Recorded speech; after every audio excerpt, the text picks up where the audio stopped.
I काय करायलीस म्हणून विचारायली या ह्या दोबडा दिल्यात की मला सांभाळायला तुझ्या आज्यानं काम लावून शिनी काय ह्यांना घरात ठेवायचं होतं का पावसा पाण्याचं बांधून शिनी काय माझ्या नशिबाला नवरा असला मिळालाय मला दोबडा सांभाळाय देणारा केलाय माझ्या बापाला दिलाय करून मग काय माझ्या बापाला काम नव्हतं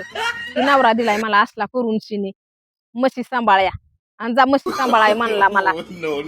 माझं हा काय करायले या मला म्हणते ना आता आई रानात काय करायली मग काय झालं सरळ सांगावं की काय